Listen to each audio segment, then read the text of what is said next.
കൊല്ലം ചവറ സ്റ്റേഷനിൽ യുവാവിന്റെ ആത്മഹത്യാ ശ്രമം. കുടുംബ പ്രശ്നവുമായി ബന്ധപ്പെട്ട് സ്റ്റേഷനിലെത്തിയ ചവറ സ്വദേശി സെയ്തലിയാണ് പെട്രോൾ ഒഴിച്ച് തീ കൊളുത്തിയത്.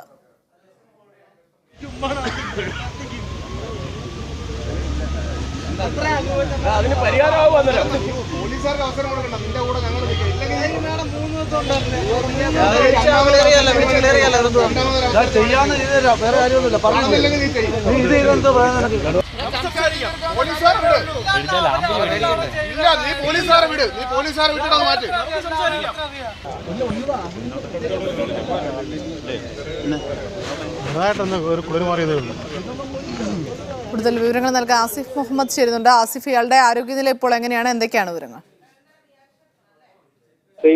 പട്ടത്താനം സ്വദേശി സെയ്തലിയാണ് ചവറ പോലീസ് സ്റ്റേഷന് മുന്നിൽ ആത്മഹത്യക്ക് ശ്രമിച്ചത്.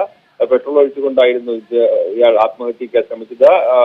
കഴിഞ്ഞ മാർച്ച് മാസത്തിൽ ചവറ സ്വദേശിയായ യുവതിയുമായി ഇയാൾ ഒളിച്ചോടിയിരുന്നു. എന്നാൽ യുവതിയുടെ ബന്ധുക്കൾ കേസ് കൊടുത്തതിനെ തുടർന്ന് ഇവർ ഇന്നലെ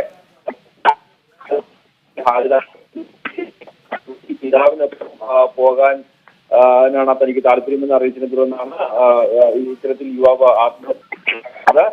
പെട്രോൾ ഒഴിച്ചതിനു ശേഷം തീ കൊളുത്തുകയായിരുന്നു. താടിക്കും തലയ്ക്കും പൊള്ളലേറ്റിട്ടുണ്ട്. ഇയാളെ ഇപ്പോൾ ആശുപത്രിയിൽ പ്രവേശിച്ചിട്ടുണ്ട്. നില ഗുരുതരമല്ല എന്നാണ് ഇപ്പോൾ ആശുപത്രി അധികൃതർ നൽകുന്ന വിവരം. ആസിഫ് മുഹമ്മദാണ് വിവരങ്ങൾ നൽകിയത്.